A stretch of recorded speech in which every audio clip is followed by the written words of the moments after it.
Hello, friends. Thanks for being here. I'm really stoked to be sharing this course coming up in January. On the 23rd, we'll be starting.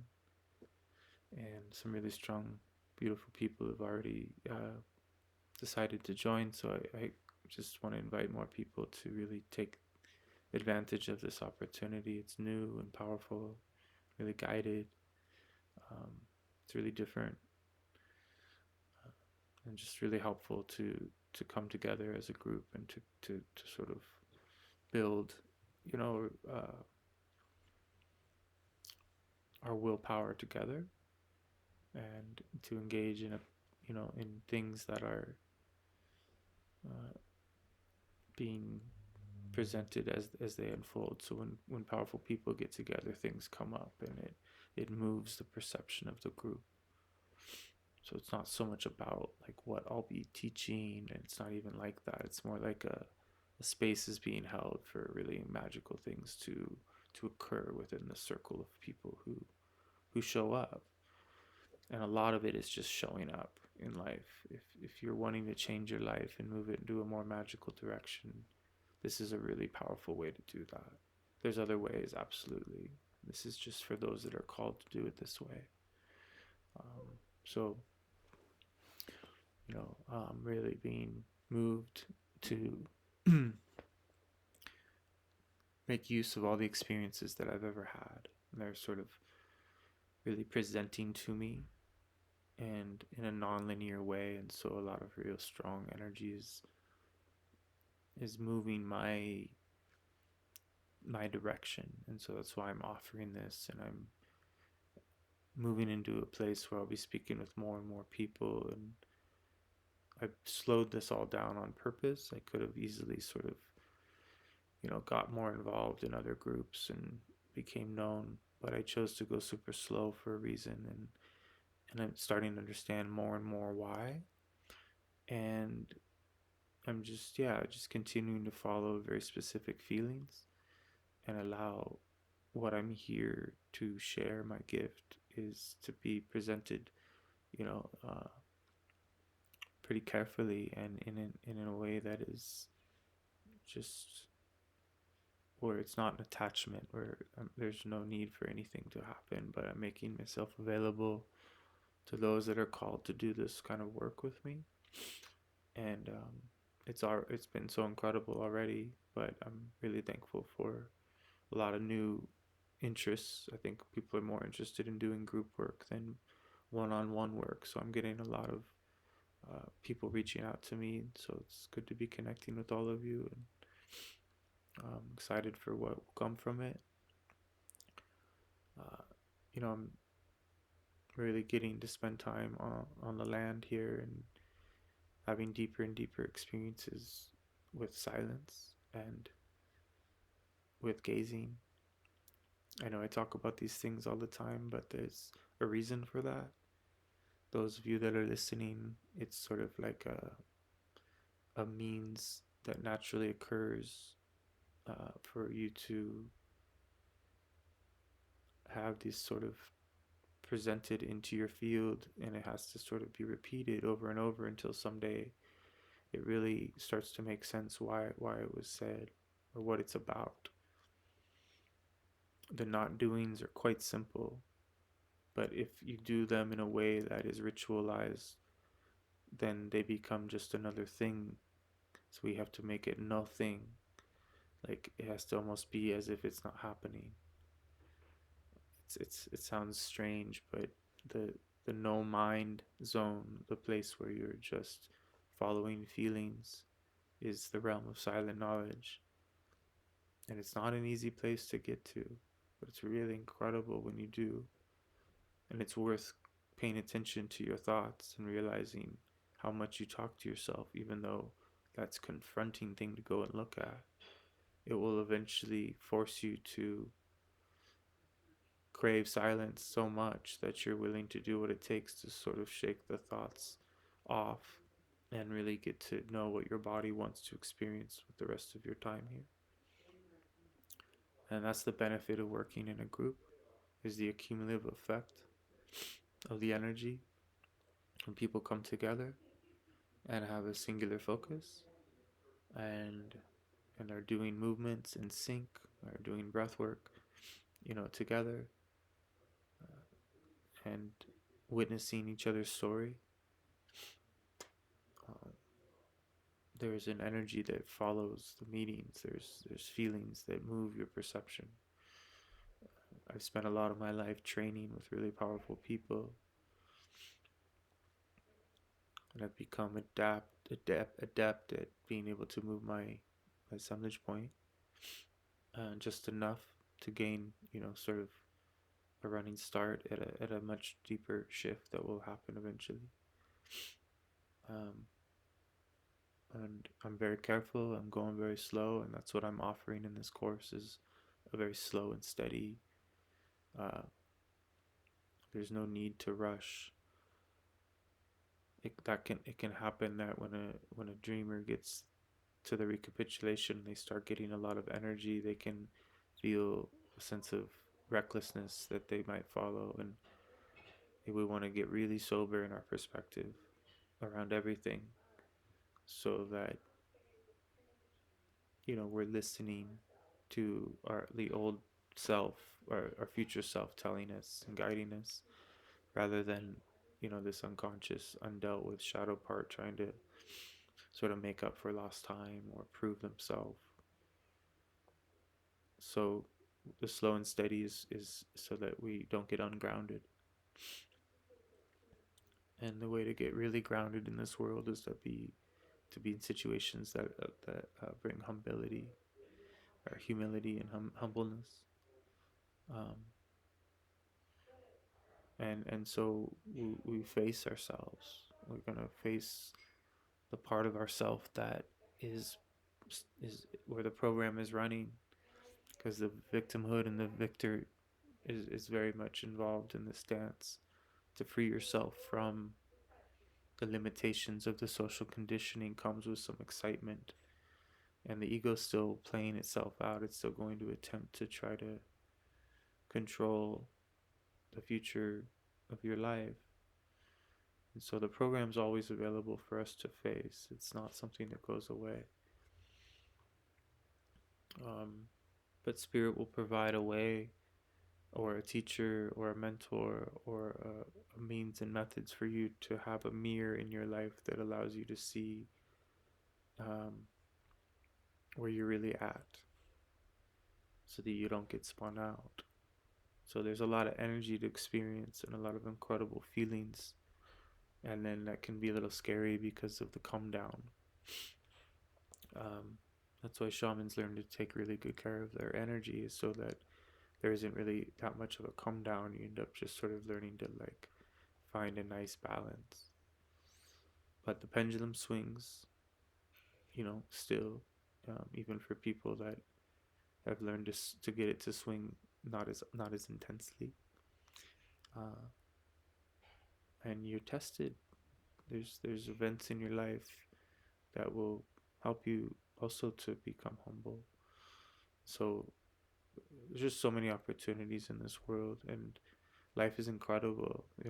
It's okay, whatever you think is going on in the outer story, it really doesn't matter.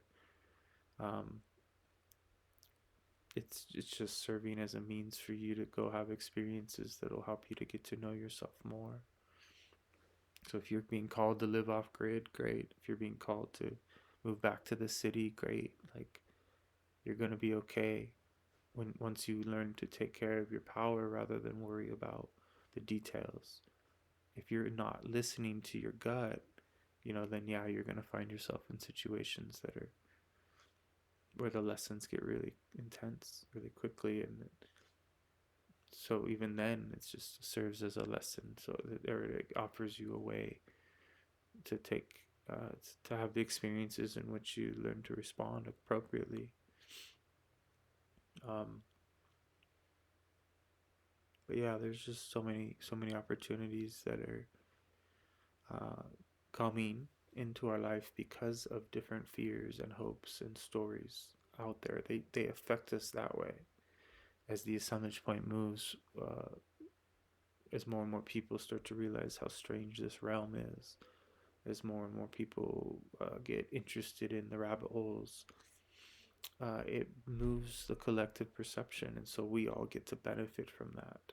So these are amazing times, really strong, amazing, beautiful days that we are in because of the shift of perception. Things are getting weirder, you know, thankfully.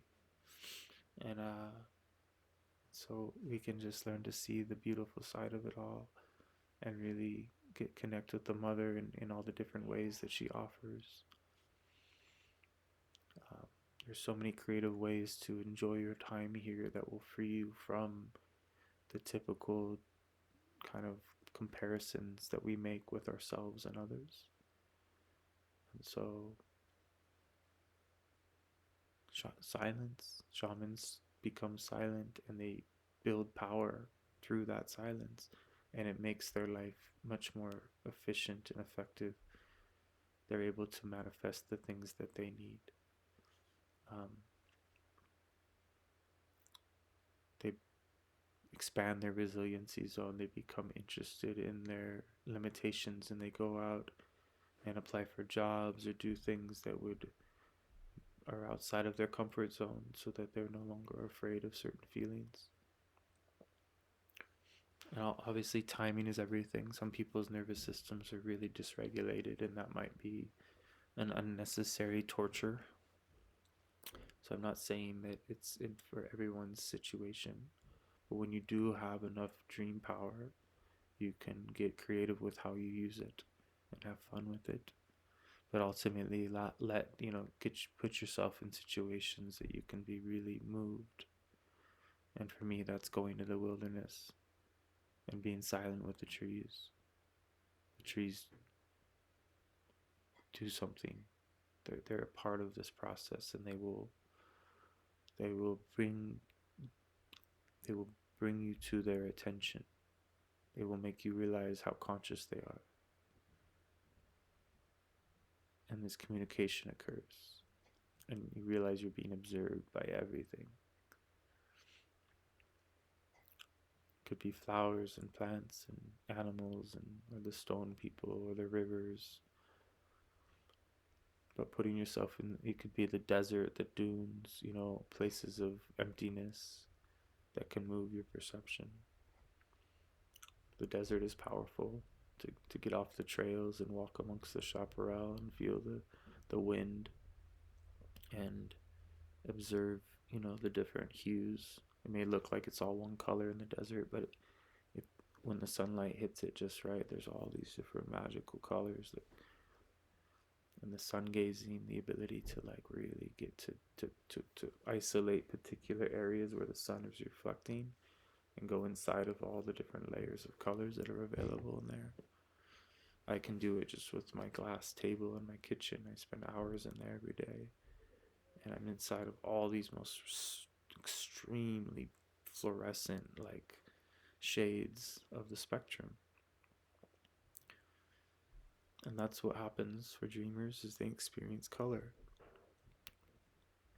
It's like color comes to them in their silence, and it gets uncomfortable because it's you're being ushered into a different layer. And so, it's just is what it is. You say thank you and you feel it, and you hang out in it as much as you can. If you can stay within it, the silence, you'll be ushered into like a dream scene, a memory. We're being communicated with, we're being worked with. Spirit is constantly working with every single person. It's just that most people don't believe that, or don't have the capacity to notice the subtleties, because their very overactive minds are keeping them from being in that receptive state. And sometimes it's when we're really engaged in a physical activity or something that it can come to us. So, construction was really liberating for many years, getting to use my body in that way and becoming fearless by walking walls and all the different things. You get into that flow state, and then it's like things are revealed to you. Feelings come to you. So a lot of people are like trying to force a process when all they need to do is go and like get a job, do a task, volunteer. Um, but being a monk in a cave can be effective too. It just depends on where you're at and what your body is asking for. I think movement is key, and I'm lucky to be, kind of really engaged in a lot of that. It's a lot of martial art movement throughout my day, or just standing on one leg and leaning all the way over, and just finding that balance, um, and spinning on one foot in circles and keeping that. It's kind of like energy management. So the internal martial arts, this is why the magical passes are so effective. But it could be anything. It could be your dance of power, your relationship with how you would express yourself in your final moments, or learning, particular, um, any kind of dance, actually, that, especially one that would be embarrassing for you. Um, it's just we take ourselves pretty seriously. If we can go and do something that is outside of what our kind of our identity is, then that could be really helpful. Um, and that's the benefit of meeting in groups too, is meeting people that are that are different than us, since we're going to be triggered sometimes by people and wish that they were different. And people get triggered by me. It's all good. It's part of the deal. I've had people come up to me at raves and shit where they're super high on drugs, and they focusing in on me, and like I become, their reality, for like they're just like talking to me and like wanting to take my center. Like they notice there's something, and so the learning healthy boundaries in this realm and being able to handle situations like that. Um, it's just part of the gaining experience, and it's through experience that sometimes is painful and uncomfortable that we can gain wisdom. Shamans say that, Juan Matu said that wisdom comes painfully and in driblets. And so, as much as we want to avoid experiences that are difficult, it's actually really relieving when we get through situations like that, because we've actually gained some wisdom. We've have something to pull from, some reference point from spirit. So spirit's working with us in every possible way. If you think about it, it's just an incredible simulated phantom realm in which we're operating in, and it's just a veiled world beyond our thoughts. When we stop talking to ourselves, is a powerful sort of interaction with magic.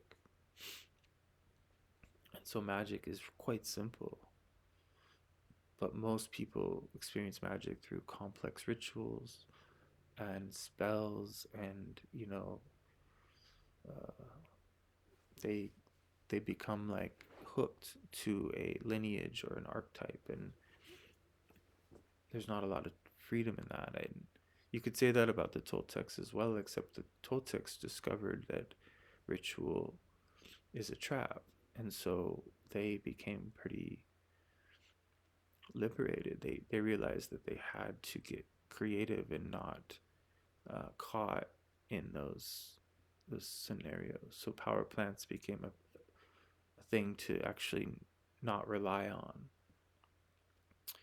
And that's what's so unique about this work, and it's not going to attract that many people, because most people want the power plants. They want something that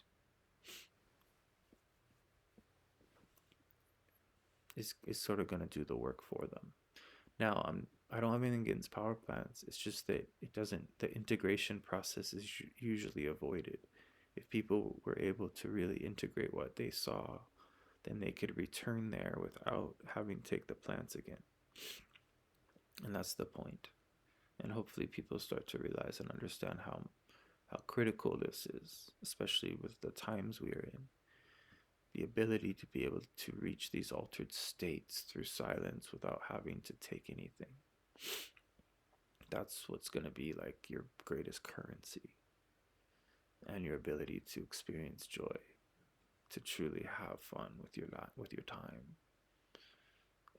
That's what's going to make it possible for you to just come out of the seriousness, of taking ourselves seriously, of self-importance, and to have a greater understanding of what freedom is. Freedom is a real thing, and it isn't something that we gain with guns and war. It's something that happens on a personal level. In Aikido, they say the only enemy is within. And so if we're at odds with the elite or these presidents or these stories, and we're caught up in some sort of idea that there's somebody that's going to bail us out, everything's going to get good, I mean, that's just, it wouldn't matter. Shamans aren't concerned about that, because this is all a story that's keeping us from discovering our dreams, or the other aspect of ourself, which is our dreaming power. Our relationship with the infinite, being able to just have access to adventures within your perception, being able to really get into an incredibly relaxed state and follow your feelings into a lucid dream, going from awake to asleep consciously, and being able to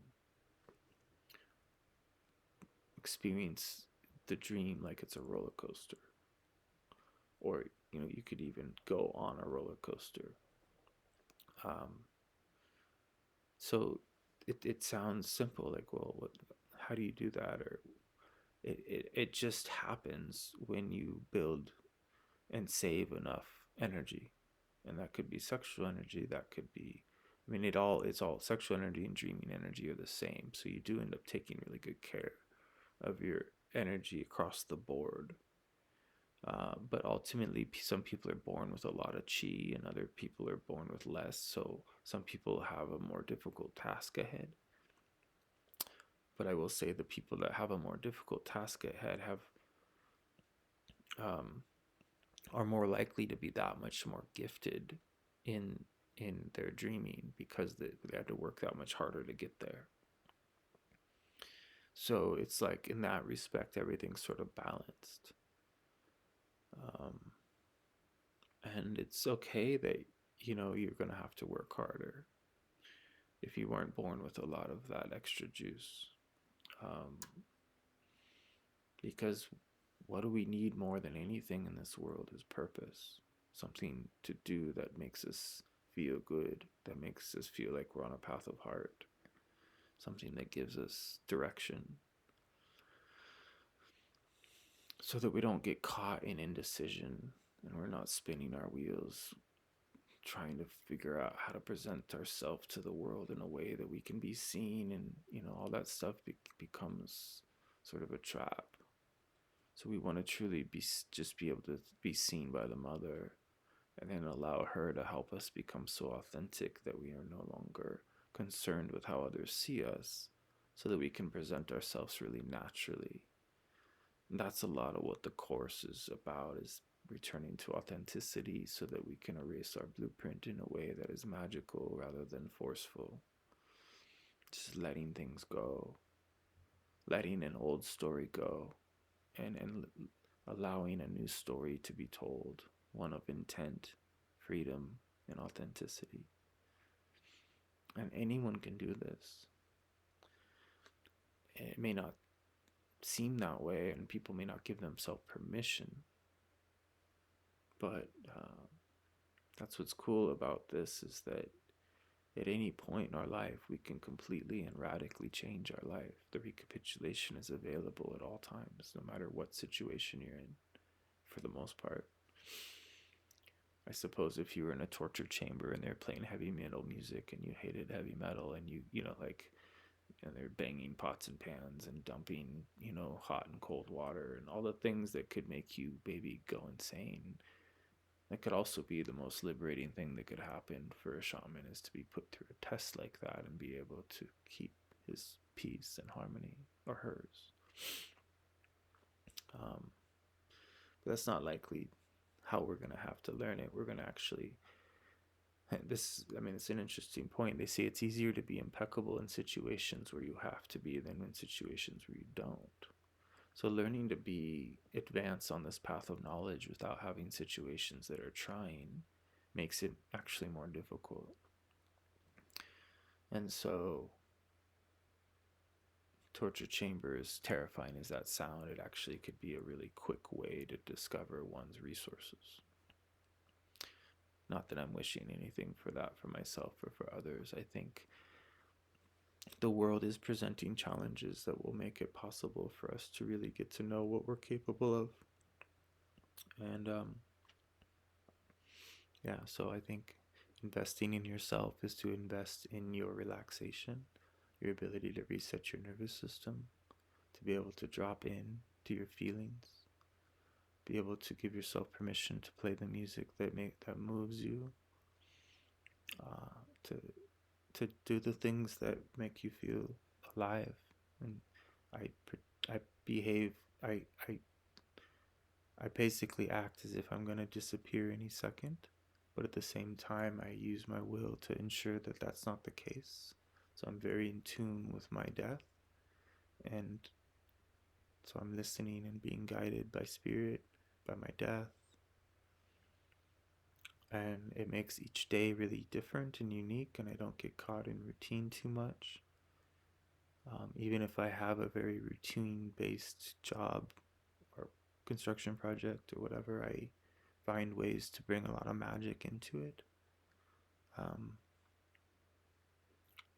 Routines can be helpful at times in your life, like your body loves to have some routine. And so it's just a matter of kind of really not letting anyone tell you how to do it, but finding what really makes sense for the situation you're in. But ultimately finding a way to fall in love with life rather than someone. So that, because you fall in love with life, then you fall in love with self, and it's not a self importance thing. It's a gratitude thing. And then you start to see what's keeping you from your harmony, and you realize that self-importance and seriousness, and that there's a way to lighten yourself up energetically, and the recapitulation becomes very tantalizing once you understand how incredibly liberating it can be to reclaim your light from your past and to purge the stuff you took on from others. It's that simple. Finding a way to do that. That's part of what we'll be doing in this course. Is there'll be guided recapitulation, guided meditation. Be going into feelings that are new, opening doors of possibilities, planting seeds of consciousness into our psyche so that we can do psychic surgery on ourselves, which is the soul retrieval, which is the recapitulation in all of its many forms.